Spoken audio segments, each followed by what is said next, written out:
back. You're watching The Marketplace right here on the Daily Report. Thank you for staying with us. We're still with Honorable Ndindi Nyoro, Member of Parliament, Kiharu constituency, and Chairman of the Budget and Appropriations Committee in the National Assembly. Everyone is looking at Commissioner, and in terms of some of the issues that were raised by the young people that we saw, during the demonstrations and protests, is that these allocations, why don't we work with what we have? You do not need to.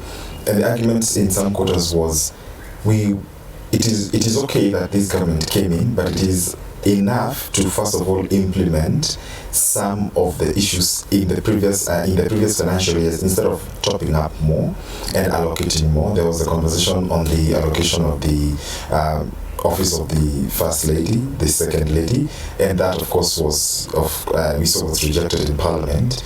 What are some of the issues that perhaps did you seek to address the concerns that were rising from the previous financial year, especially from Kenyans?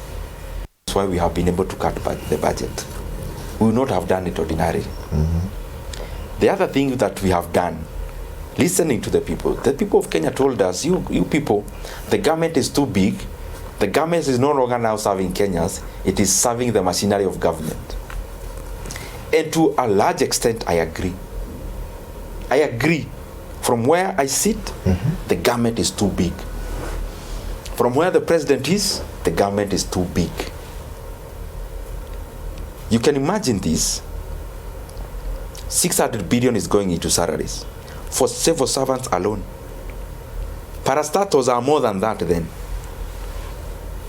You get me? Mm-hmm. So what we did as the first phase is almost to ban all manner of per diems, because there's no money for people to go outside Nairobi to work in hotels and to meet. Even as in Parliament now, mm-hmm. we are using the facilities of Parliament so that at least we free up any resource that would go into real service to Kenyans and development. Mm-hmm.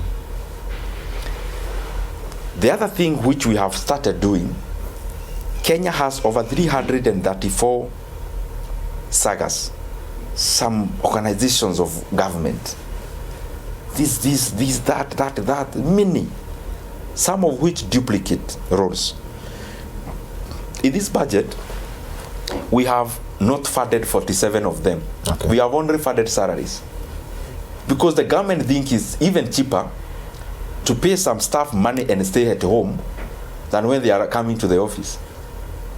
And since now, when you're in government, George, you have to do a lot of balancing. Mm-hmm. As much as you want to cut expenditure, as I told you before, the economy is not abstract. You are dealing with people. So you can't wake up one morning and say, we have sacked 50,000 Kenyans from public service, for example. So even the parastatals that we are winding up, the ones that we are merging, we are not doing it abrupt because you are dealing with people. You need to have empathy as a government. Mm-hmm. And therefore what we've done is first of all not allocate money for what we call O&M, operations and maintenance. It has saved us 7.9 billion shillings. Okay. Going forward is a conversation we have to have as Kenyans. We ask ourselves, do we need the kind of size of government that we have? And I don't think we need. The government can operate optimally. That's my belief. Mm. If you remove core services like teachers and health services, these other offices of me and the other person, mm-hmm. we can operate optimally at 60% of the facilitation we already have. And then we wouldn't have the strains that you feel. We would free up a lot of money to go now into real service. The other thing that we have to think about, George, as we talk about responding to the things that Kenyans told us to do. Many times we confuse when we see government is spending too much money on recurrent. Recurrent is not recurrent in terms of servicing a vehicle or thereabout. Mm-hmm. Remember, the entire budget for education is recurrent in nature. Capitation is recurrent. Mm-hmm. Cash transfer is recurrent. Payment of debts is recurrent. That is why in the budget it appears recurrent is gobbling up too much resources, but some are social investments. Mm-hmm. When you invest money in capitation, to me it's not a recurrent. it's a social investment, because you are polishing this human capital to be better productive in the coming years, which will be useful for the country as it is useful for the individuals and households. So we have tried our best. Funding education is also funding what Kenya has told us, and we have responded to that, but it's a process that will take time. Okay. Because some of these things, as I said, from where I sit, this is a conversation with Kenyans, but really sometimes we've seen executive orders, and I do not, some have argued in the same way you can slash and increase something, you can equally proceed to implement, say in phases, and see what can be done. What are some of the things then that do not require to have these grandiose constitutional changes, because that's what Kenyans interpret when the government says a conversation with Kenyans? To be very honest, as through my little experience in the budget committee, Yes. Kenyans are overgoverned. Kenyans are hugely overgoverned. You have a litany of commissions which, if you just go to a normal Kenyan in the street, ask them, ask my mother, my auntie, ask anyone, walking in Nairobi, walking in Murang'a, driving in Kwale, ask them, Kenya has all these commissions, Kenya has all these parastatals, agencies of government. Which one have you ever been to get service? You realize some of these things are not to serve people, they are to serve the same institution of government. So we have to start doing some adjustments around there. And my proposal is, instead of drastically then rendering people jobless, the government can freeze the way we have done employment. We do reallocation.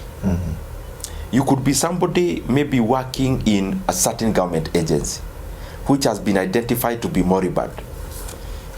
Those people are well trained. They could be shifted to where their services are could be optimally harnessed. Harnessed, okay. So that then we optimize on the human capital without necessarily causing disruption by letting other people go. When others retire, instead of employing, we first of all capitalize on the ones that are generally in government. And I'm saying so because, George, the radical thing to do would be lay off people and that's it. But remember then, issues addressed in this new budget in terms of ensuring that, well, whereas we are collapsing and working with, reductions, say, from the real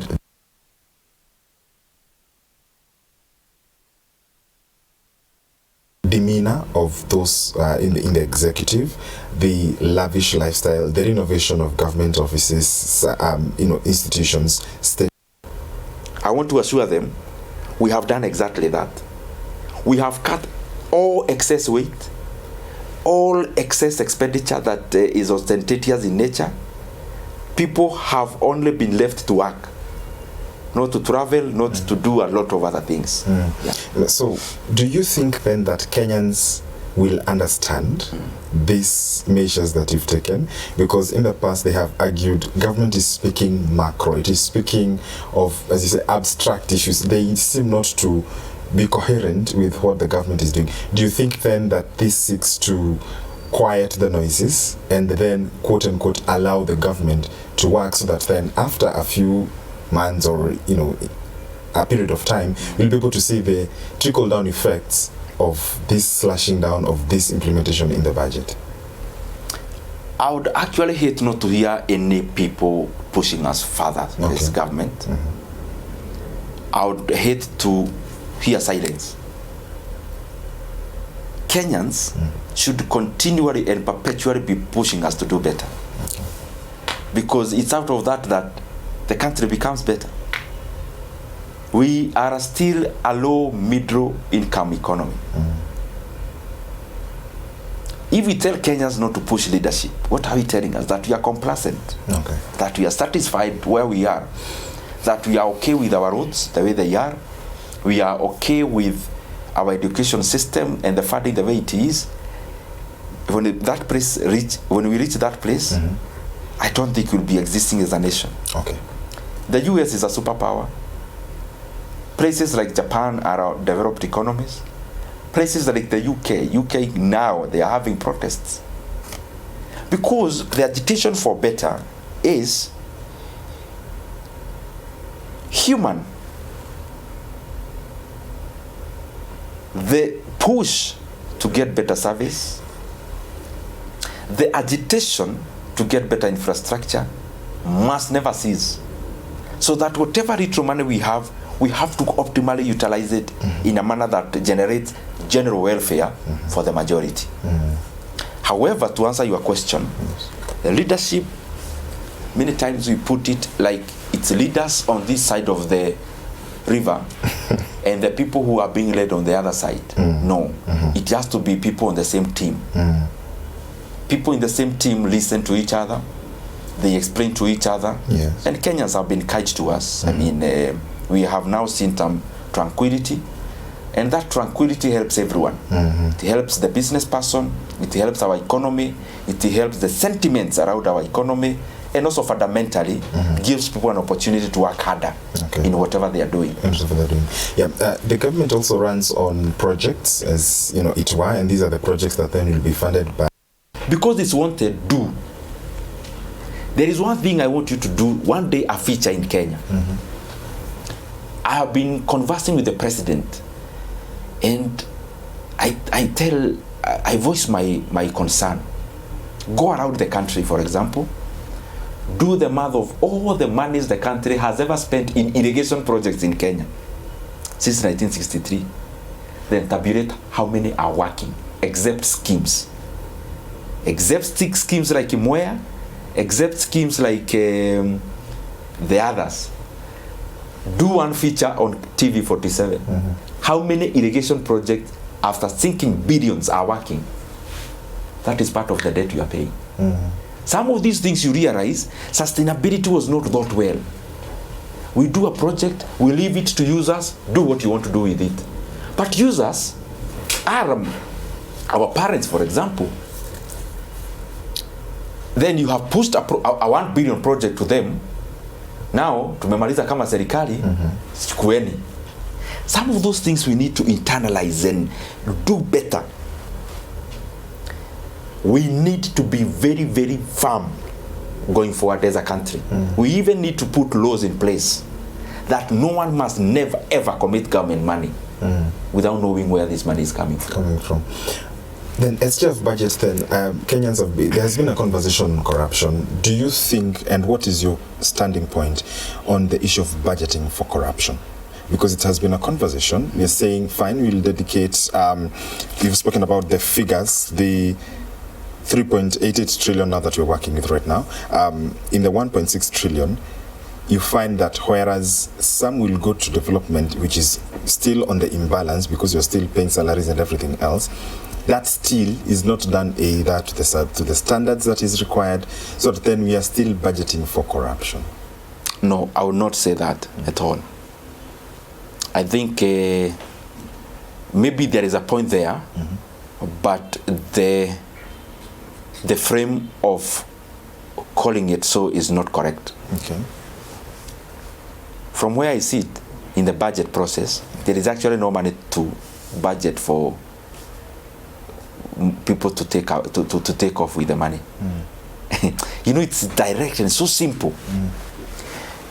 If I put from the 0 shilling to the 3.88 trillion, what are you talking about, George? You're talking about 1 trillion going into paying interest rates. How can you steal that money? It is, unasikia ile tunasemanga imekatwa kwa transformer kama stima. So the money does not reach anyone's hands. It goes direct.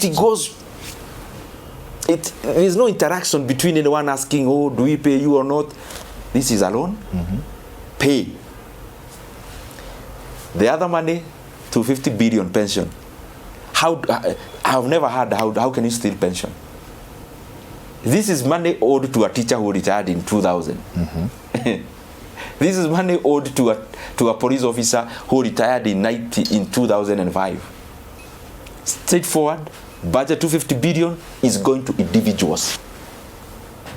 28 billion shillings into cash transfer. How do you take off with that money?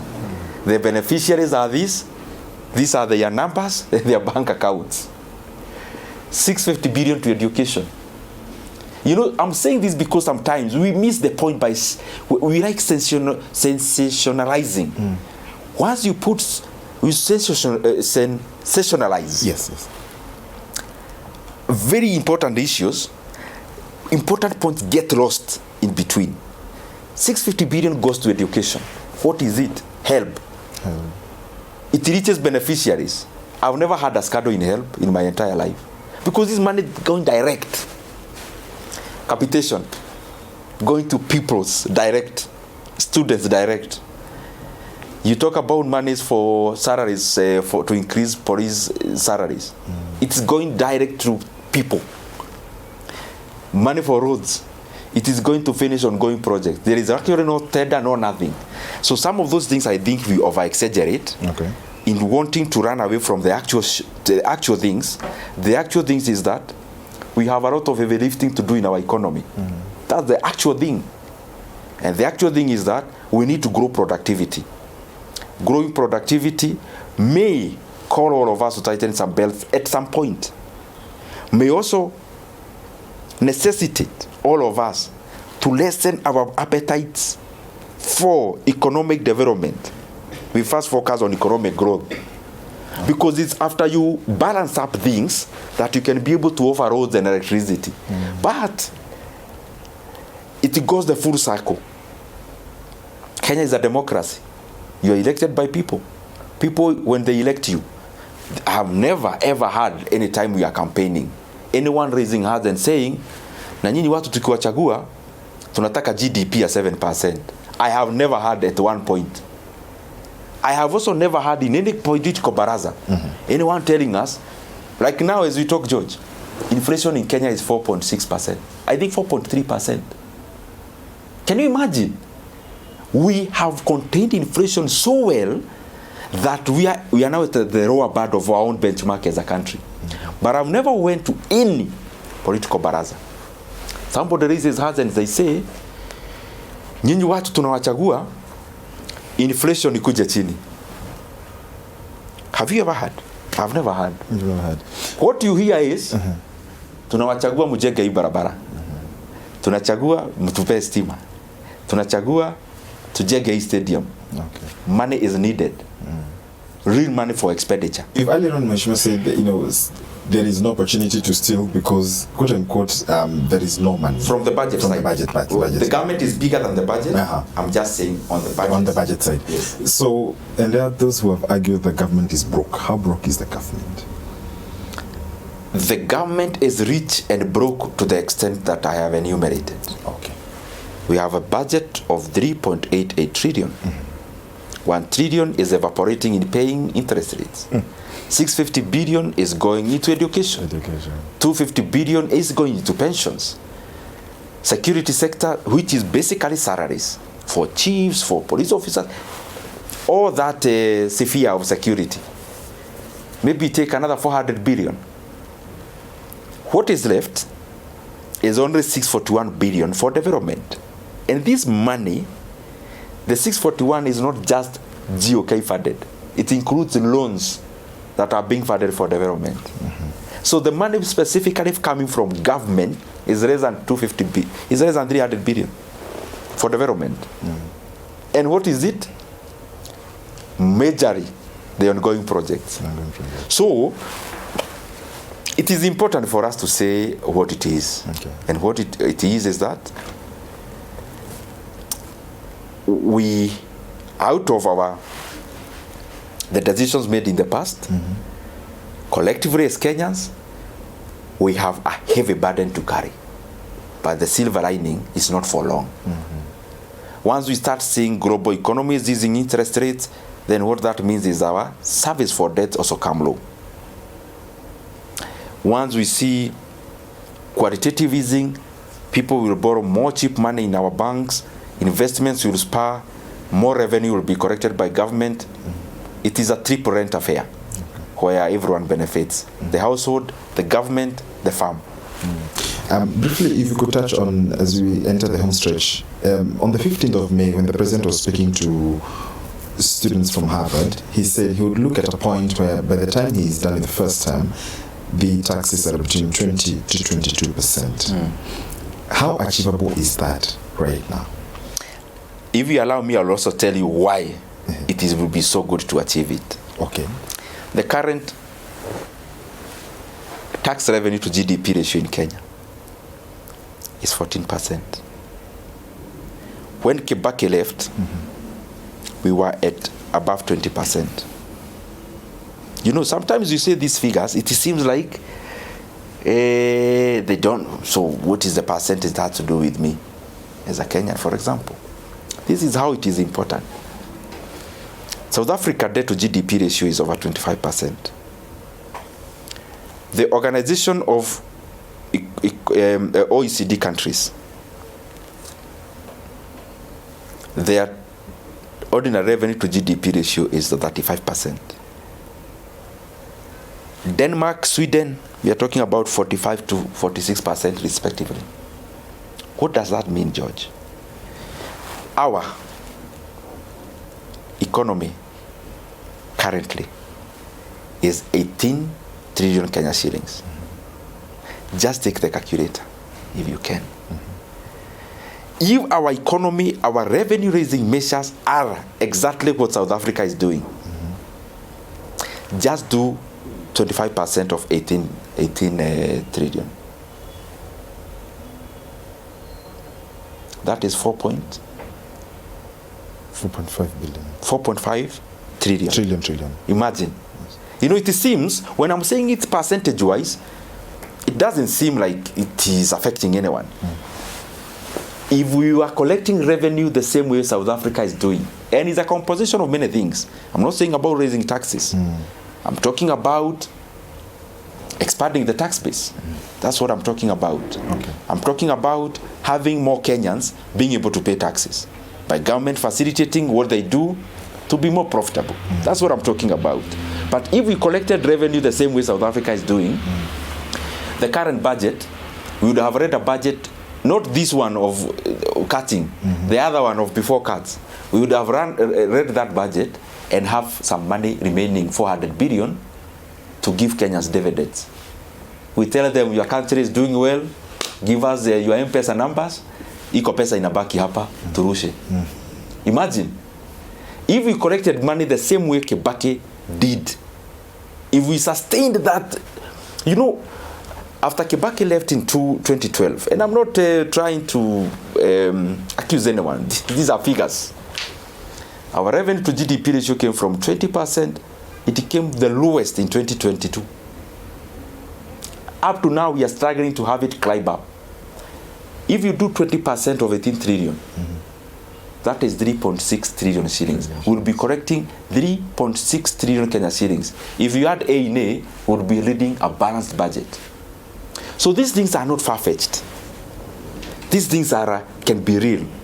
We can easily read a balanced budget in Kenya soon if we allow ourselves, first of all, to take our fair share of tightening the belt now so that everything else gets stabilized. Okay. Mheshimiwa, because we have run out of time, you can speak to Kenyans and perhaps, you know, address the issues of, you've spoken about a lot today, but in terms of looking at the future, earlier on when you spoke last year, you said among the issues that the government needs to work on better is the macro is being handled, the GDP, we've seen, you know, the figures are going down. When you look at now money in the pockets, because that's what Kenyans are, you know, arguing about, they do not feel the economy in their pockets, the money in their pockets. If you could speak to, say, this 1 year of this budget and perhaps the remainder of the term, what should we look at and what should we expect? George, there are two ways of having money in the pocket. Yeah. One is having money flowing in the pocket. There are two ways.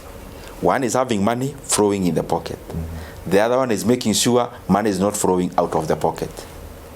Those are two ways of sustaining disposable income in households, which are the Kenyans. Now, let me ask you a question, an honest one, because I know it's your work to ask questions, me to answer, but let's converse. Between today being in August of 2024 and August of 2022 or 2023. If you went to a supermarket with 2,000 bob, when are you likely to carry more goods, today or last year? Depends on what you're shopping. Now, let me rephrase. If you went to a supermarket today in Kenya with 2,000 shillings in your pocket, you buy unga, sugar, cooking oil, things we consume on day-to-day basis,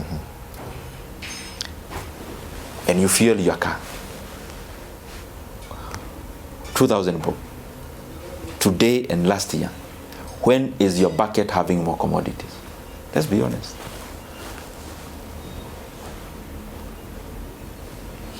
You leave Kenya to also answer. Now, the truth of the matter is that it's usually a difficult job defending government because, as I said, people demand more, and that is what I like myself. Because you have taken some while to answer my question, because the answer is in the affirmative.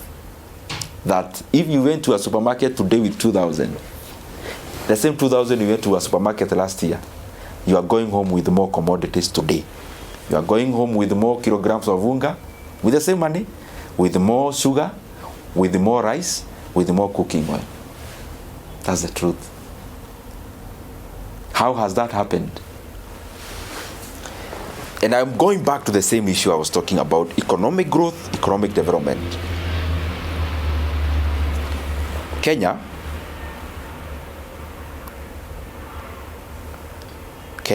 as a country, our staple food is ugali.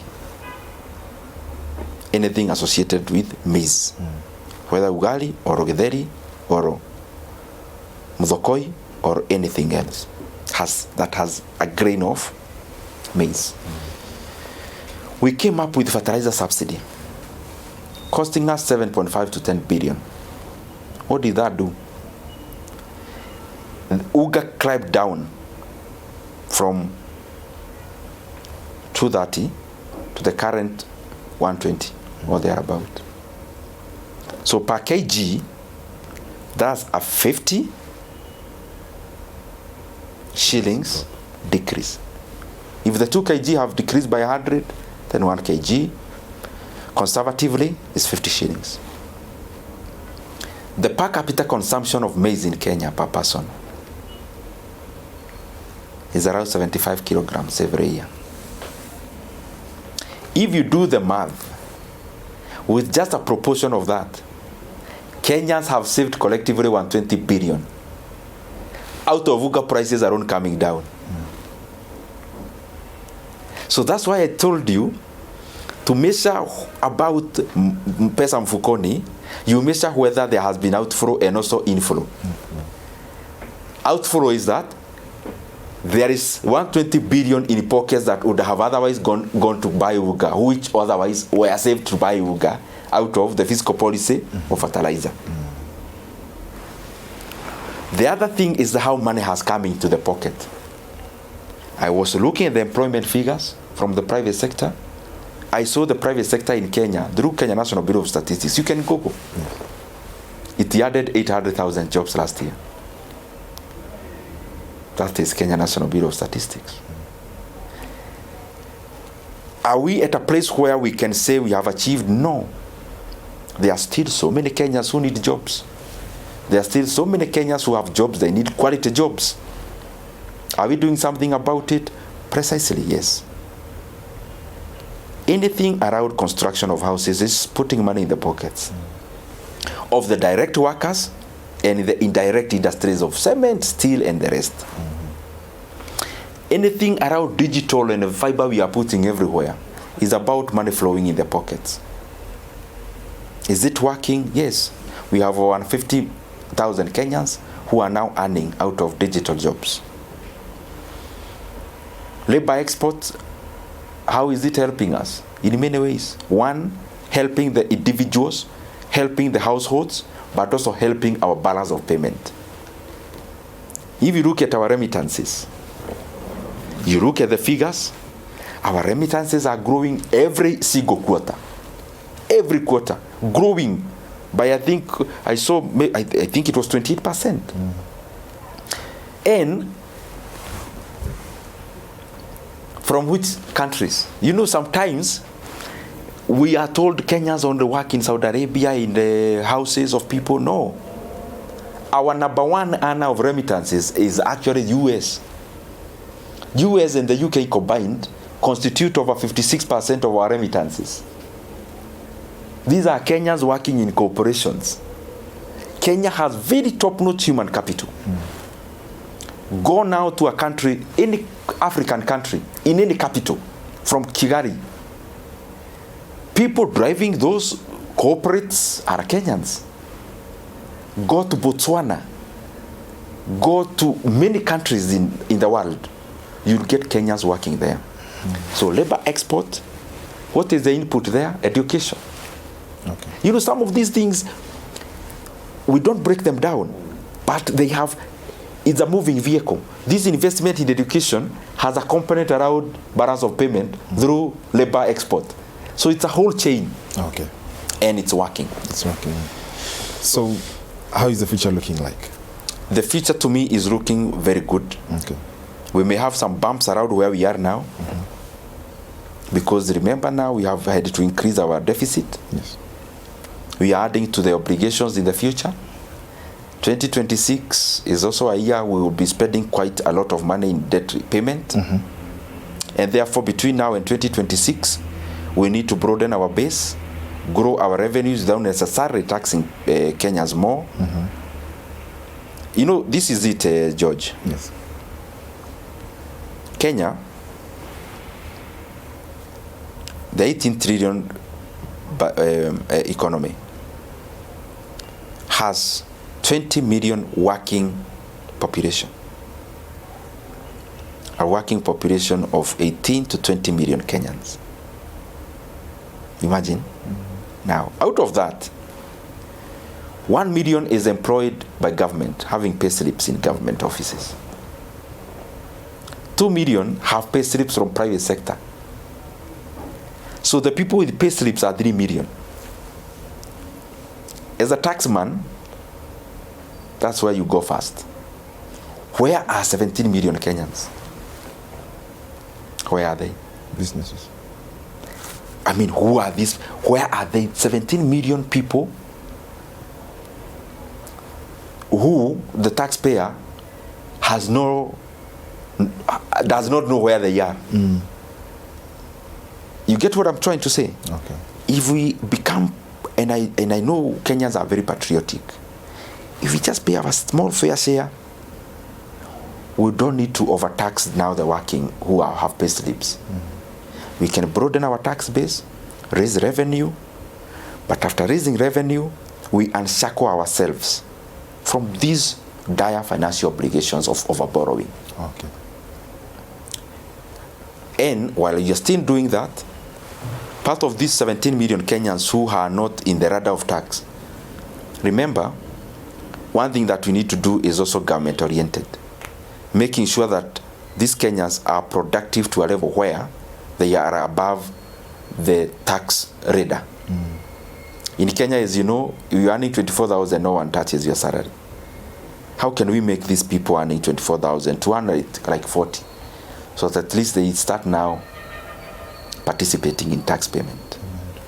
There are people doing businesses which are micro in nature. What can the government do to make sure that these businesses are growing, so that at least they are at the radar where the taxman can get something from them?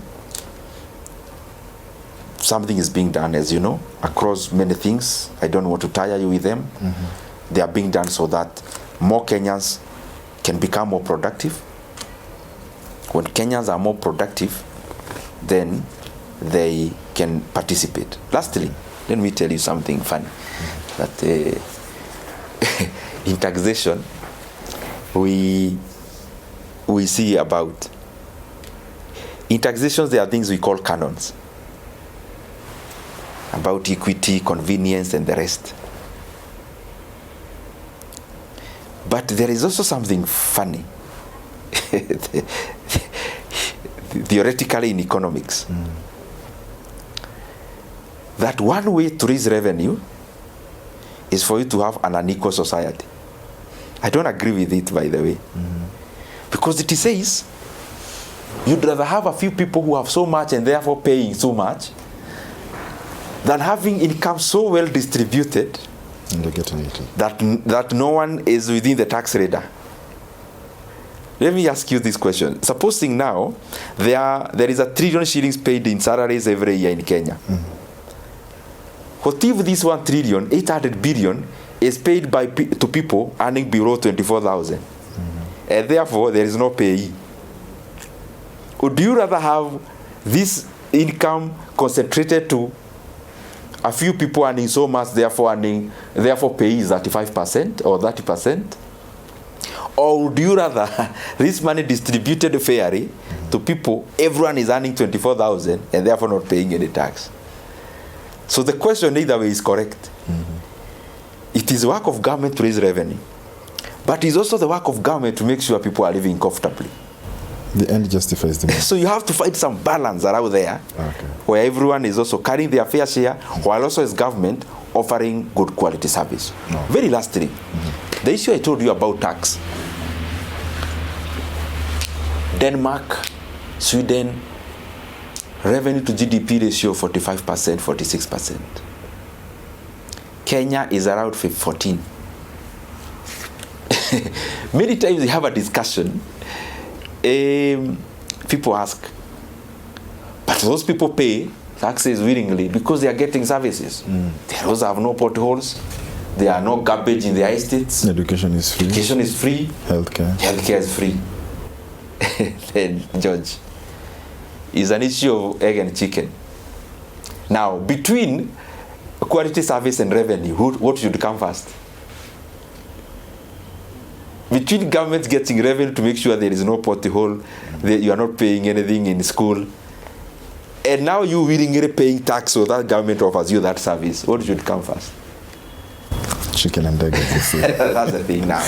Indeed. Thank you very much. Absolutely, and that's why we wind up this conversation with the Honorable Ndindi Nyoro, Member of Parliament, Kiharu constituency, as well as Chairperson of the Budget and Appropriations Committee in the National Assembly. I'm George Maringa. Bye-bye for now.